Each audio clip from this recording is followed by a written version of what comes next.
Catherine. Good morning and or afternoon, depending upon where you are. We're here to speak with you today about the but-for principle, getting to know your impact.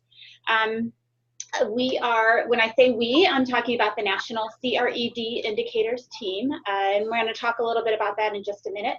I'm Rebecca Ciro with Washington State University, and joining me today is Scott Chasden at the University of Minnesota, as well as Josset Ghali from the University of Wisconsin. So they'll be presenting in a little bit, and I'll give them the opportunity to talk a little bit more about themselves when they do that. Scott, if you want to move us forward there, please. Oh, okay, sorry. That's okay. a little teamwork. Yes, and why is it not moving me forward?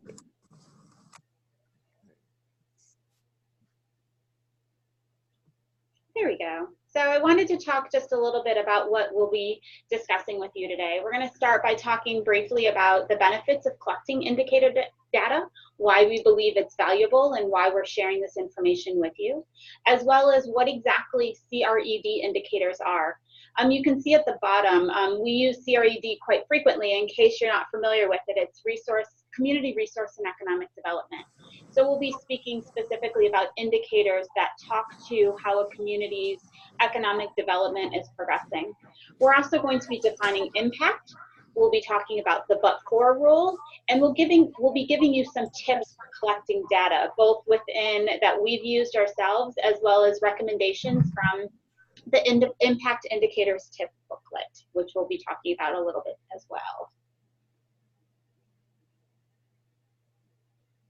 So who are we? The National Indicators team and what's driving us. I'll talk about who we're made up of on the next slide, but first I want to give a little bit of background about some of the work we do. So really we focus on the idea of how do we best tell compelling stories of the work that we're doing, whether that's at the state, local, or national level, thinking in terms of both community and economic development. We're looking for ways to improve our ability to gather and assess collective impacts, as well as work together with the idea that when you raise the tide, all the boats go up. And so there are some regions around the country that are doing very strong work in national indicators and others that are not as much. And so by working together, we're kind of able to learn from each other. We also find ways to develop support for CRED programming, and we make strategic decisions regarding the important value and potential of CRD programs. The work we're doing is used to inform various leaders around the country, and so we believe that by continuing to work together, we can better inform everyone and do our jobs better. So the we that I'm referring to is on the map before you now. Joining us from the North Central region is Scott Chasden, Josset Ghali, and Deb Tootle. From the Northeast region is Walt Whitmer, Sarah Rocker, and Michael Doherty. From the South is Susan Jakes and Sridhar I should have pronounced his name before, Uppendram, I'm pretty sure. And then we also get support from the Southern Rural Development Center through Rachel Wellborn and Catherine Spearing, who you saw at the very beginning. And I forgot to mention Cheryl Brookhart-Kreisel from the North Central as well. And then in the West is myself and Paula Chappelle. So I want to talk just briefly about the benefits of collecting indicator data and why we believe that it is important. Overall, especially in the last number of years, we have found ways that our funding is often decreasing and we need to justify our existence. And so this is one way, one method that you can use to convince state and federal funders that extension programs are a good investment. Data collection can be used beyond just for grants, though. You can also use it for scholarships, program improvement, and so forth. So really any advantage you have of collecting evaluation data in general falls into indicator data. I mentioned earlier the Impact Indicators Tips booklet. A lot of the work that we're focused on today has come out of this Tips booklet. It was put together several years ago by George Morse out of the Northeast Regional Center for Rural Development, Charlie French with the University of New Hampshire, as well as Scott Chasden at Minnesota, with the idea of trying to understand how is extension making a difference, and if so, then how much of a difference is it making. from that, the indicators have kind of come through. So I'm going to turn the slides over to Scott now so that he can talk about what they're doing in the Northeast. Or the North Central. I'm sorry, Yeah. Central. Sorry. So hi everyone. I'm Scott Chasden with University of Minnesota Extension, and I've been involved with this indicators work really since it started, which was in 2010 in the North Central region. And the southern region of the United States also does a report. So I'll show in a second a screenshot of each of those reports. They're both readily available on the internet. And so part of the reason that those two regions have been able to do these indicators reports is because there's more community resource and economic development programming and more staff in those two regions than there are in the other regions of the country. More programming means more capacity to actually measure impact. But still, our national group is people from across the country, and so we continue to talk about strategies like those we're talking about today, the but-for principle. These are just some screenshots of, uh-oh, what was that? Did someone have a question? These are just some screenshots of the reports, and there's links on here, which you can go to, but the North Central Regional Center for Rural Development publishes their report every year. They collect data from all 12 states in the region, and we'll talk a little more about what that looks like. And they're able to produce these nice visuals in both the South and the North Central that can communicate to people, for example, in the US Department of Agriculture or in Congress or within our states, the impact that community development programming has in extension. And we've heard from the directors of these regional rural development centers that having this kind of information to bring to stakeholders is very, very important. So I'm going to talk a little bit about this but-for rule. It's interesting because we just had a presentation from the brand new president of the University of Minnesota who came to our fall program conference last week.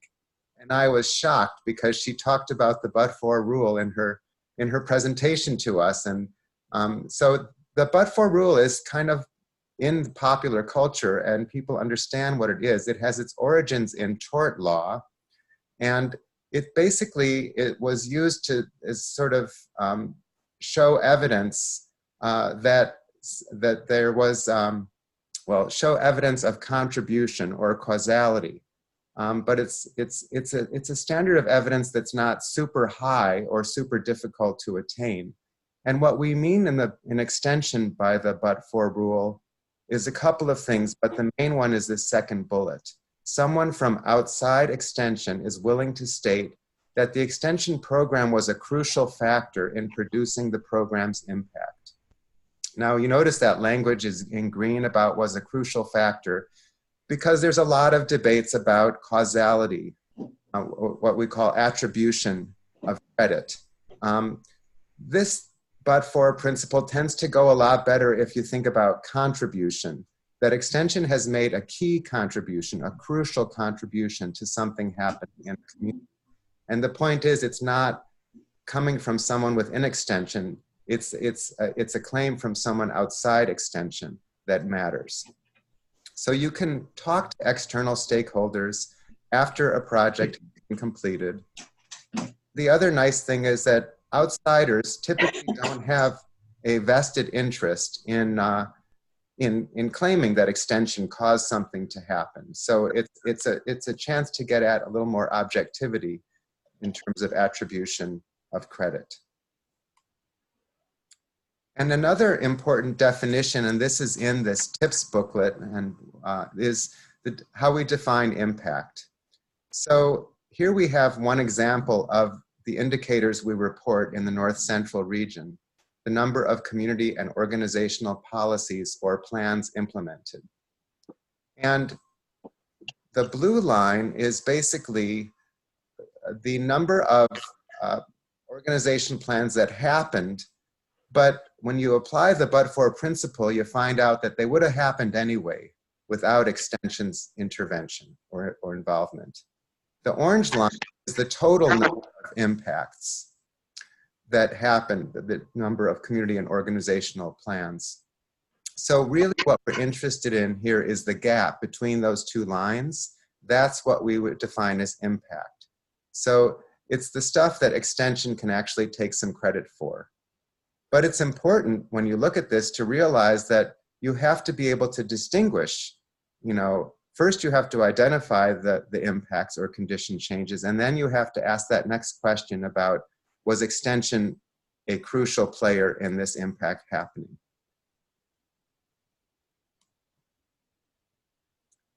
So when we start to think about asking but-for questions, I have this poster here. The people might be curious why there's a science fair poster about a rocket. And the reason I put that there is because it's not rocket science to ask but-for questions. Here's some examples. Would your group have developed this plan if you hadn't participated in the extension program? Would your group have achieved the same results if extension had not helped? What is one thing you've done differently as a result of the extension program? So you typically ask these questions with a specific indicator in mind. And we'll talk more about how we all do that in our states. But you can also use other strategies to ask more general questions without a specific indicator in mind, and then you can connect it to an indicator later. But the key thing is you have to have that outsider say, extension played a crucial role in this happening.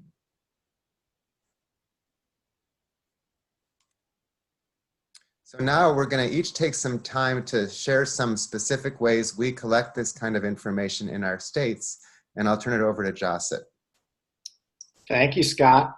Hi, everyone. I'm Josset Ghali. I'm an evaluation specialist at the University of Wisconsin-Madison Division of Extension. And I want to thank Scott and Rebecca and the rest of the CRED team for sort of welcoming me as a new colleague. I've been really excited and have been seeing some great results as a result of using this principle and this approach to thinking about our impacts of our community development work and our extension work in general in Wisconsin.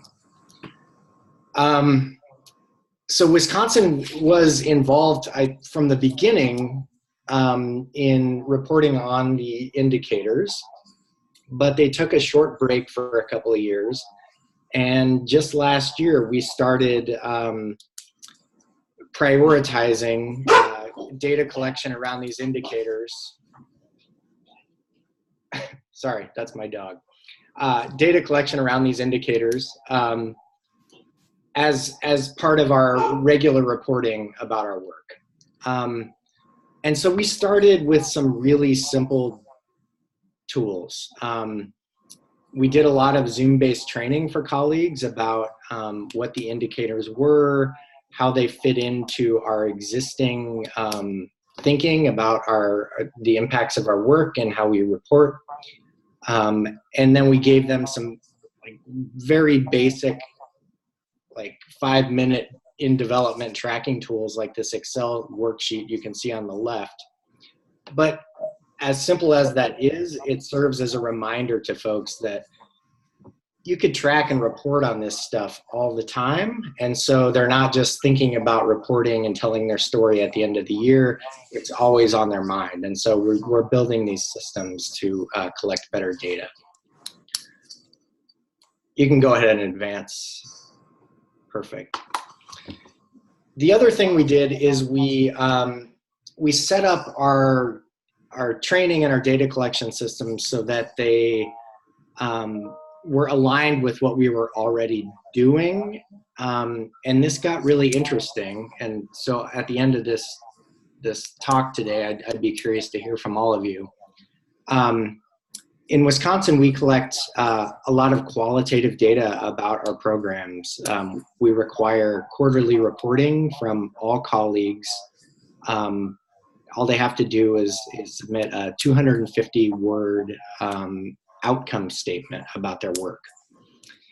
And what I've noticed as a result of our training and just talking about, this but for as a way of thinking about our work, is that as I read new outcome statements or as I talk to colleagues, they're using that framework and talking about their work in a way that makes more sense and describes that impact with a little more ammo behind it, knowing that another organization would be able to state that extension was a critical factor in achieving a goal.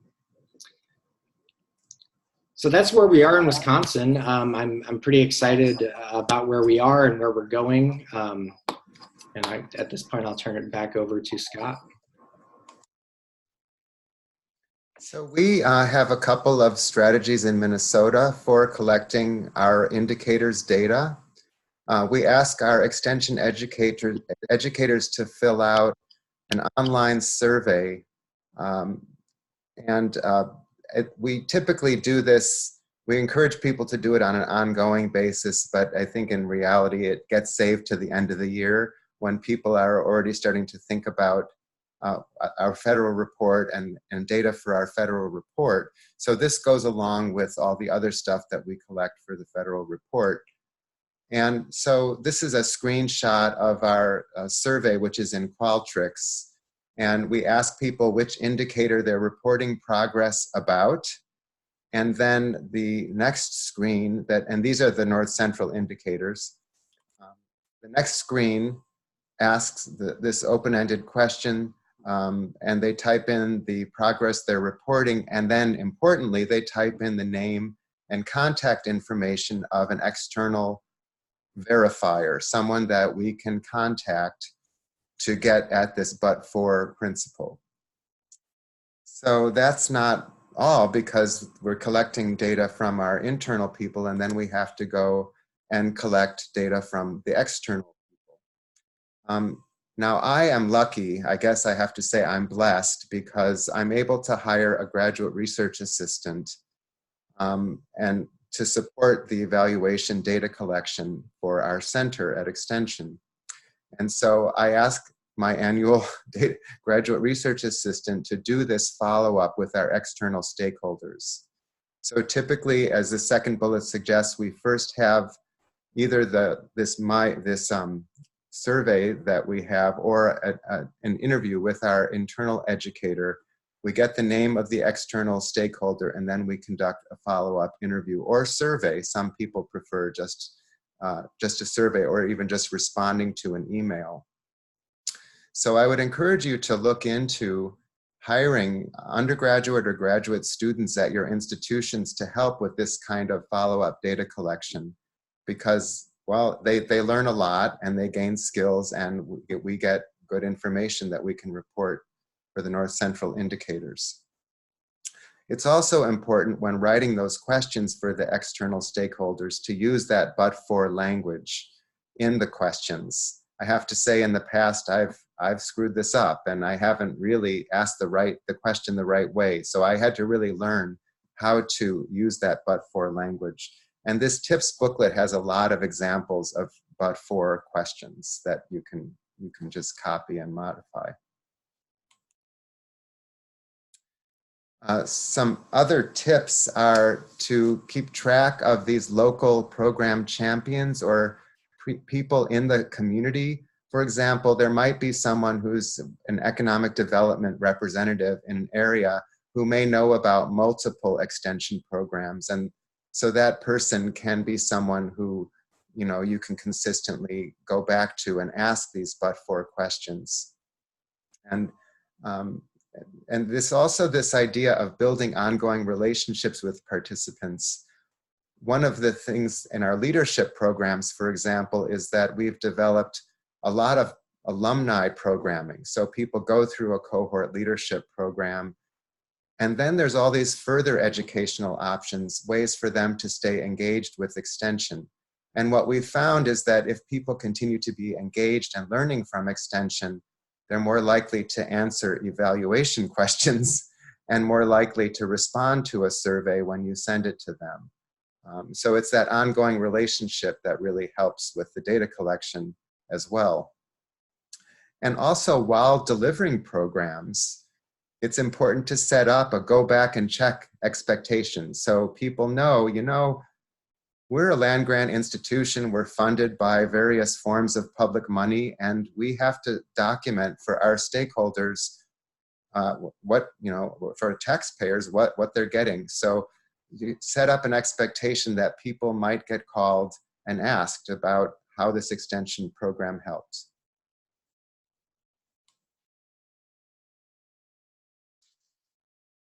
So we wanted to also talk a little bit more about thinking in terms of how you're able to frame this information you collect, as well as how you can share it back with others after you do collect it. So one of the things that we often find ourselves doing within the CRD work group team is that we use the community capitals framework as we think about the but-for questions, as well as other types of evaluations that we collect. The Community Capitals Framework was developed by Flora and Flora back in the early 2000 time period. And really it came about with the idea of they were trying to understand and to come up with a framework of why do some communities thrive and others do not. And so really they found that communities that were most successful invested in these 7 capitals. And so you can see them going around the circle there.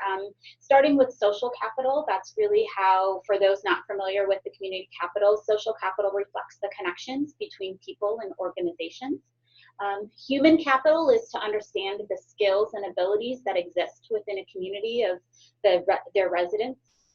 Political capital, moving in the other direction, reflects an access to power brokers, anything political, whether that's local, state, even moving up to the national level, as well as tribal and other government officials.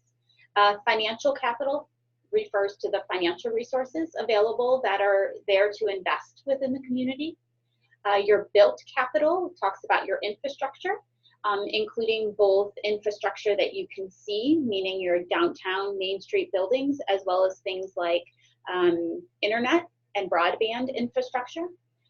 Natural capital talks about the assets that are available within a location, things ranging from parks to farmland.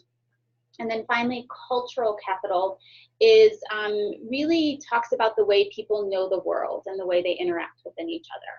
And so oftentimes, as I mentioned, when we're putting these questions together, we use the community capitals framework to really help us organize the type of information we're interested in collecting and then sharing back out. So Scott, if you could advance us to the next slide.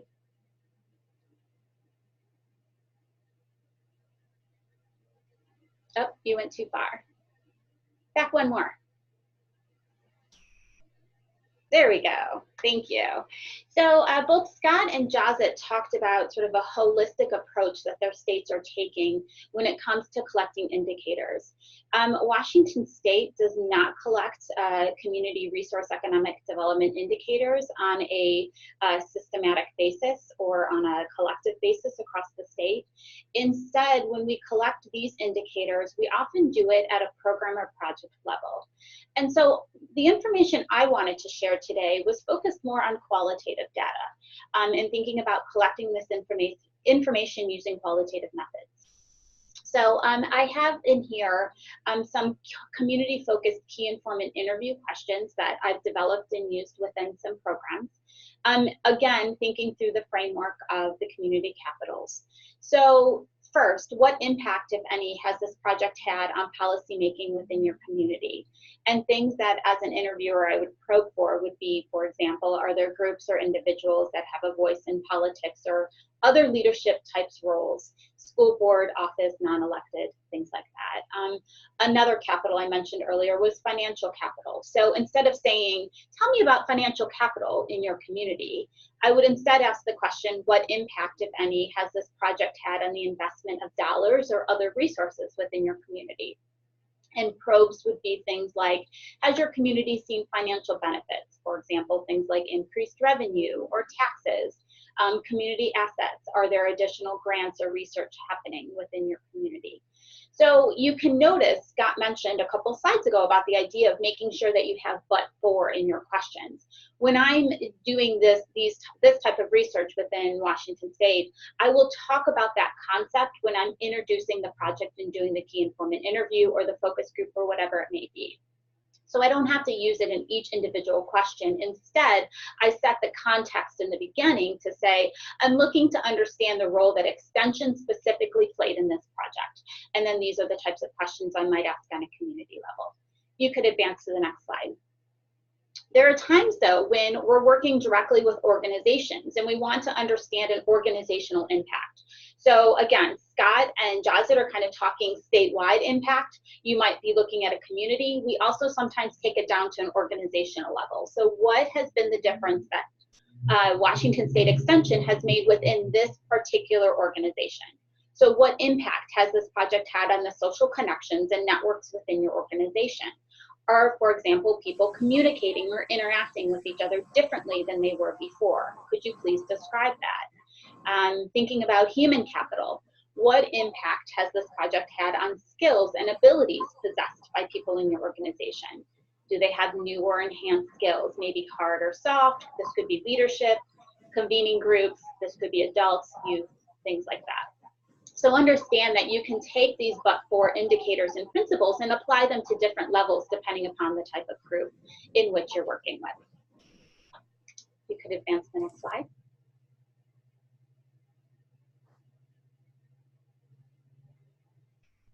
And that's yours.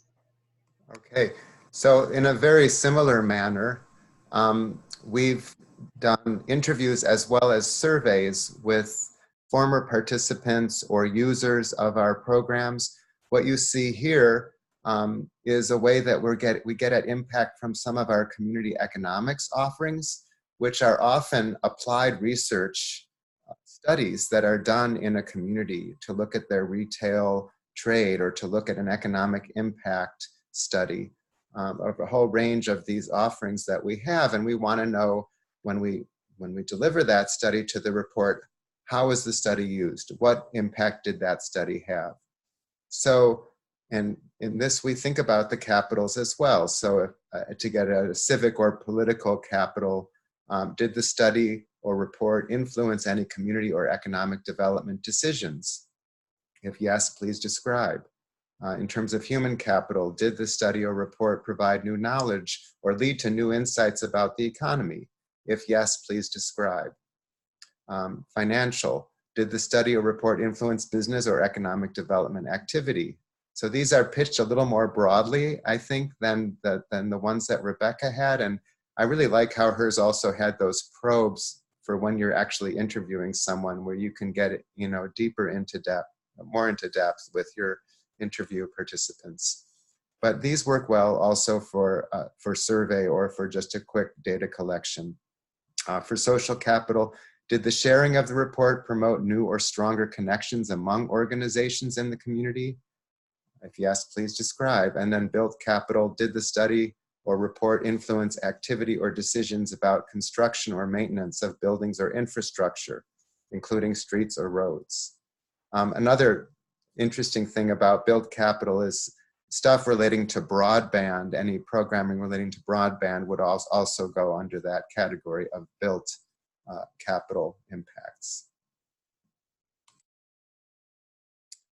So we've also used the but-for questions as part of ripple effects mapping. And I know you can't read that, but that's just an image of a huge, final ripple map from one of our tourism development programs in Minnesota.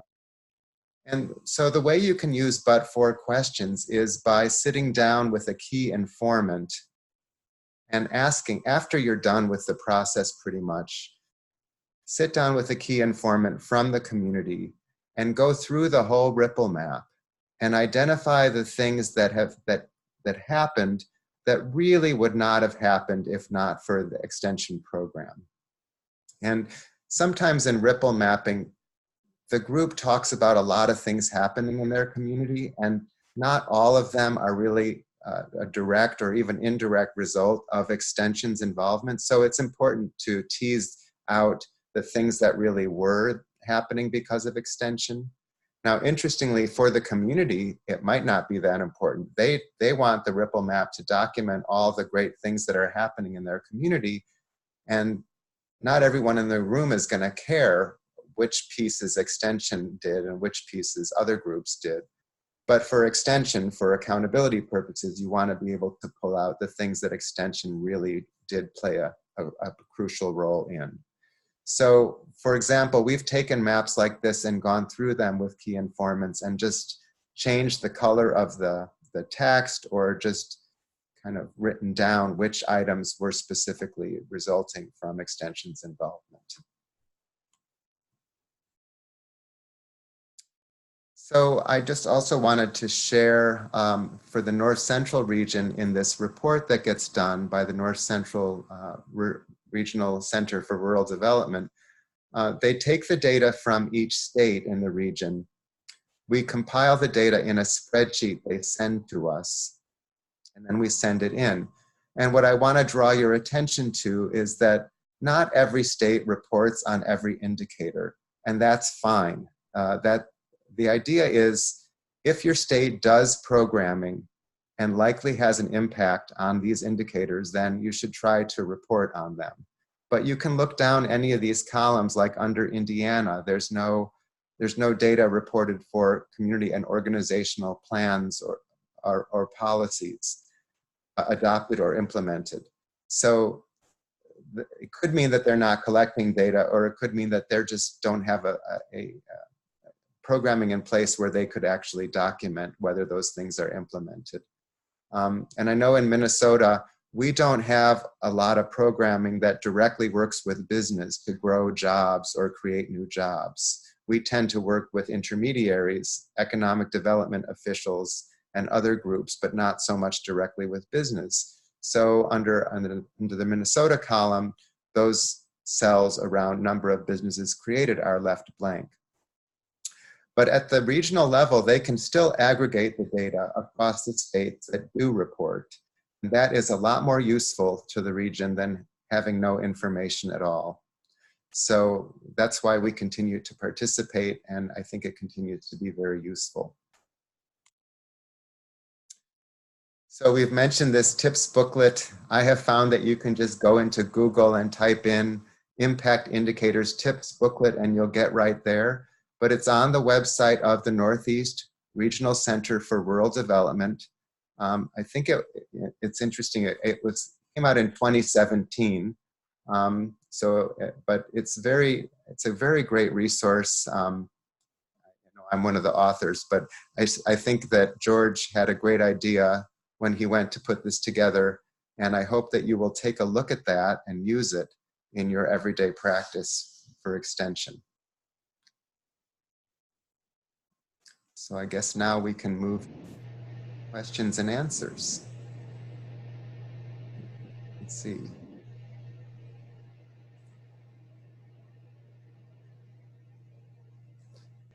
So someone asked for a link to the tips book. So here it is. And so if anyone else has questions, I also want to remind people, well, we'll get there towards the end, but there will be an evaluation of this session and Catherine will be putting a link for the evaluation. Oh, there it is in the chat. But before we get to that, if people have questions for any of us, please unmute yourself, or you can also type them in the chat.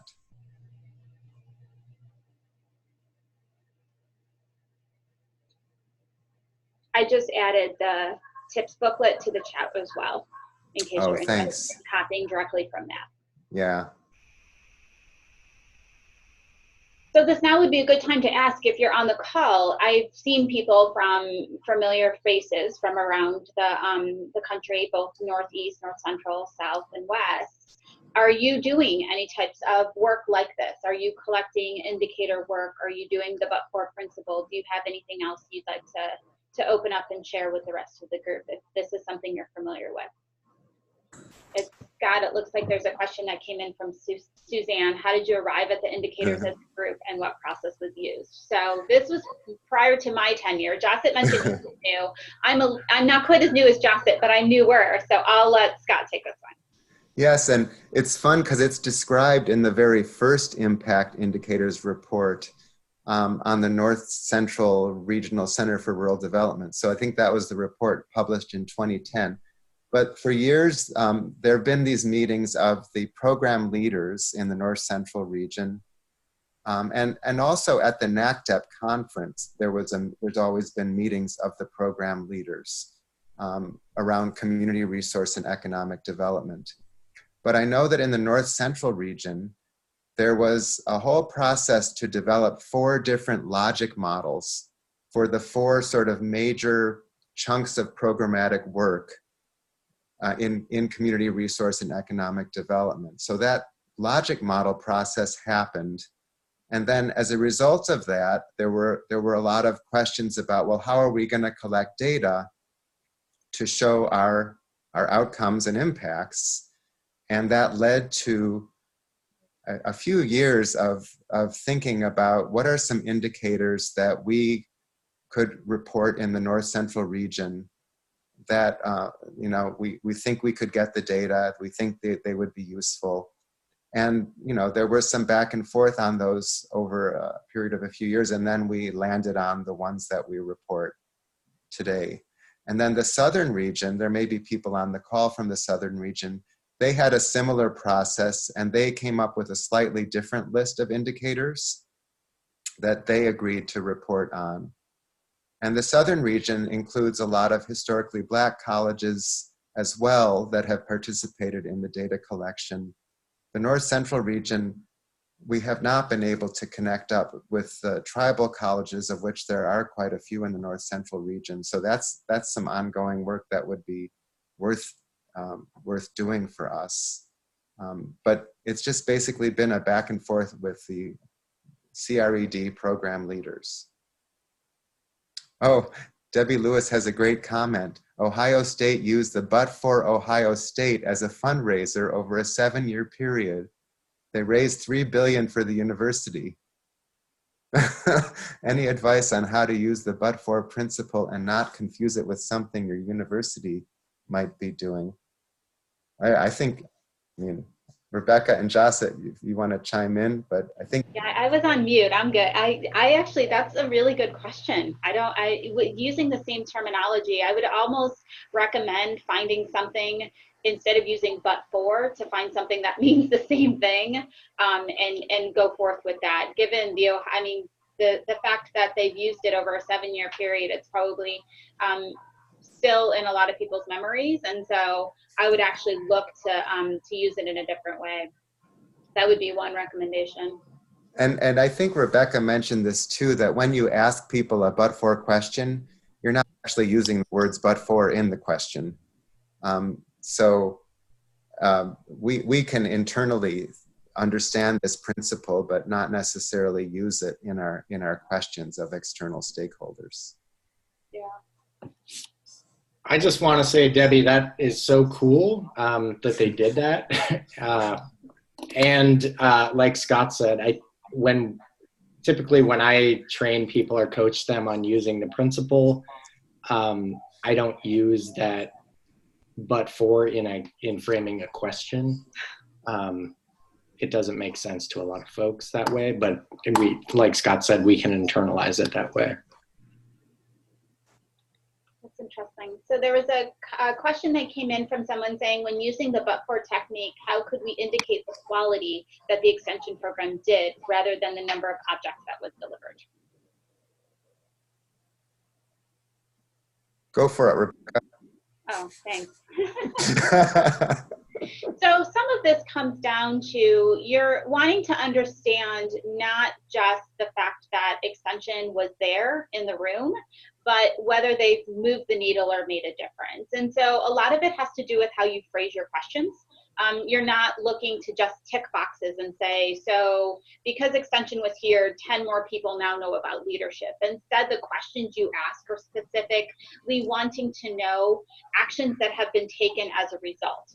And that helps you to get to the quality of the program. And you can also ask straight out whether there were things that were done well or not done well. So the but for pieces I would use as part of an evaluation, but it's not that it has to be the only thing included. So you would do an evaluation that includes multiple pieces, which might include the but for questions, but then it would also include the aspects of doing things, whether quality was attained or not, as well as if you do follow up 3 to 6 months later, or even a year later, the way Scott and Jazit have done within their states. The idea of understanding whether people have done anything with it or not, whether actions have been taken, sort of those medium-term impact outcomes, whether those have occurred or not, also help get you to that as well. And Scott, Jazit, I don't know if you'd like to add anything to that. Well, I would add that we've done a fair amount of work here on something called the public value rubric. And there's an article in Journal of Extension that shows the rubric. It's an article about public value posters in Journal of Extension. But the idea in the public value rubric is the second item in the rubric has to do with the kind of comparative value of extension as compared to other delivery organizations that might have delivered the program. And that allows you to, if you're talking to external stakeholders about why extension, what was it about extension that provided more value than another entity, that would allow you, so that's a question you could be asking. It's not exactly a but-for question, it's a why extension question. And so I would encourage you to think about asking those questions to external stakeholders, and they'll probably talk about credibility. It's a research-based university, part of a research-based university, credibility, trust, all those things that are reasons why people go to extension for programs. And I'll just add that in a state where we don't have a lot of like graduate student support to do direct evaluation and interview partners, just training folks and having resources like the indicators tips booklet, resources on how to write good interview questions that really emphasize the but for in a language that folks can understand. I think that's really important, and something I've been trying to do, and it's definitely a challenge. Rebecca, I think you're in the same boat there if you want to. Yes, I am the lone sole evaluation specialist at Washington State. And so a lot of my work is helping others within other faculty around to better understand how to do this work on their own.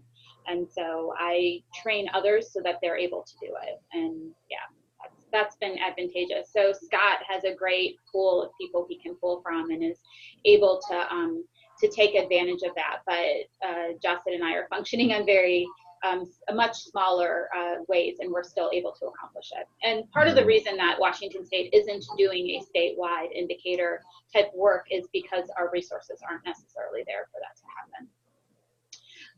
Carrie submitted a question asking whether the community capitals framework is one that could be applied across other programs outside of community resource and economic development. The short answer is yes. Community capitals really focuses on wanting to help people understand, like I mentioned before, how communities thrive. And so you could be doing that work in any number of ways. It's not just limited to CRD. And I've used it in a variety of projects as a framework to help understand how people make connections, the work that's happening, and so on and so forth. I'm sure Scott and Jazit probably have their own examples. I just recently learned that some work that's going on around opioid addiction, they're using something called the recovery capitals, which I think comes more from the public health world, but they're very similar they're to the community capitals. So it's also interesting to think about taking those ideas of what are the assets that one would really need in a particular context, and having a framework like the community capitals. So I really do think I remember when I first came to Extension, and within my first 6 months, I learned about the community capitals, which is in this book called Rural Communities by the Floras at Iowa State University with Mary Emery. And I saw those community capitals and thought that this is totally the framework we should be all using to report extension impacts, not even just the community development impacts. Yeah. My colleagues in other parts of Extension didn't necessarily agree.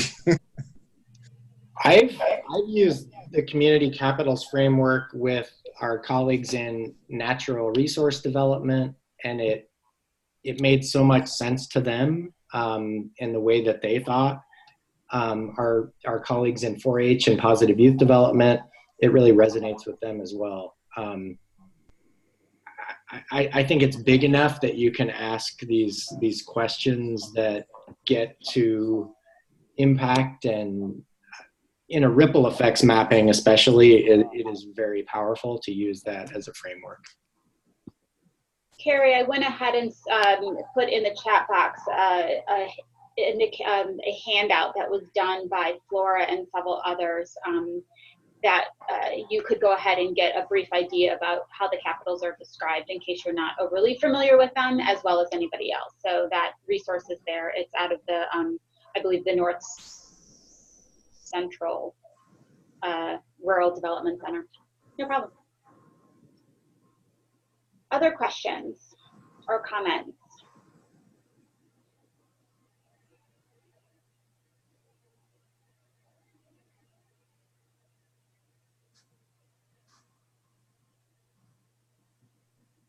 All right, well, it doesn't look like there is. Oh, wait, Suzanne just came up with one. Can you discuss some of the logistics of herding cats aspect of common reporting? How did you identify who reports in the state when there are multiple state members, and how is that coordinated? I will let Scott and Josset take that on since I'm not doing statewide reporting. Scott, I'll go. I'll be quick. Okay. We took a kind of a heavy-handed approach, I guess. We said we're doing this year, and we developed a quick Qualtrics survey, and also said that we'd be mining their outcome statements for the year. People bought in. I think we had like 75% of our colleagues report. So it happened like that. I don't know how. And we haven't, I'm not sure we've succeeded all that well in getting everyone to participate to their fullest ability. So that's something we keep working on. I think that it's really important to communicate to people the uses of the data. And then once that North Central report comes out, I'm realizing I should be sharing that, making sure everyone in my center sees the report and understands how the data that they type in gets, translated into this report. So I wish I could say I always practice what I preach, because I don't. But I think that the focusing on how this information is useful will likely compel people to do it. With the multiple staff members, we haven't run into that problem too much. I think we do kind of have some double reporting, but we're able to sort of untangle that when we have the data.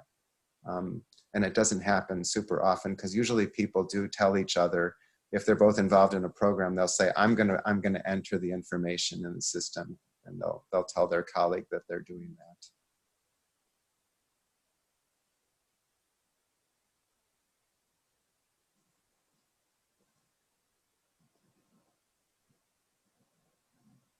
Any other questions?